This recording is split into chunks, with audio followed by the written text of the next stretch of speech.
ay rated SPG. Striktong patnubay at gabay ng magulang ang kailangan. Maaaring may masiselang tema, lengguwahe, karahasan, sexual, horror o droga na hindi angkop sa mga bata.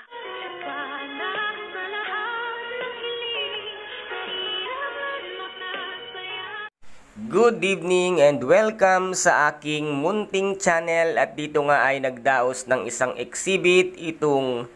si Harry na kung saan nga ay ipinakita niya ang mga pictures nakuha niya nga kay Doktora Annalyn Santos, at talaga namang namangha ang kanyang mga kaibigan, ang kanyang lola si Miss Lynette Santos, at lalong-lalo na ang kanyang daddy RJ na talagang sabi nga nila, napakaganda mo anak, talagang napakaganda ng mga picture mo. Ang sabi naman nga dito nila, Doktora Annalyn Santos, sayo din ako nagmana, Nike, kung kaya't tuwang-tuwa ang mga bisita at panauhin nga nitong si Harry sa kanyang dinaos na exhibit. At dito naman ay nagagalit na naman itong si Moira nang malaman niyang nandun sa exhibit itong si Doc RJ, kung kaya't galaiting na naman siya sa sobrang galit niya. Ay niyaya niya nga itong si Zoe na puntahan nga nila sa exhibit ni Harry itong kanyang asawa na si Doc RJ. At dito naman ay nagpropose nga itong si Doc Carlos kay Miss Lynette Santos, ngunit nabigla at hindi makapaniwala itong si Miss Lynette Santos, kung kaya't na-reject niya. Hindi siya nakapagsalita at iniwan niya itong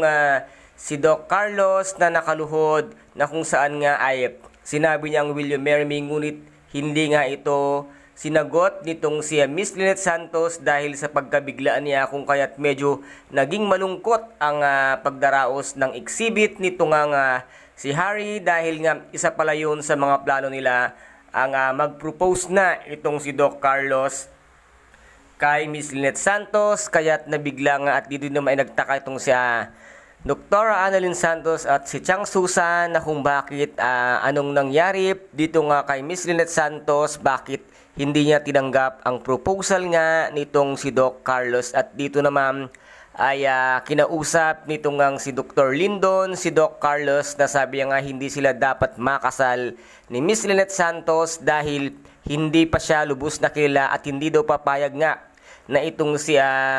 Doc Lindon na makasal itong si Miss Lynette Santos sa kanya dahil sinungaling siya, hindi pa na ipinagtatapat kung ano ang katotohanan, na once kasi na malaman ito ni Miss Lynette Santos kung ano ang totoo, ay malamang sa malamang na magalit at baka i-break pa dito nga si Doc Carlos ni Miss Lynette Santos, kung kaya tinawagan itong si Doc Carlos si Zoe at sinabi niyang gusto nilang magpakatotoo at ipagtatapat niya na ang katotohanan na siya ay anak niya nga, kung kaya't dito naman ay nabigla itong si Zoe. Ano kaya ang gagawin nitong Zoe at ni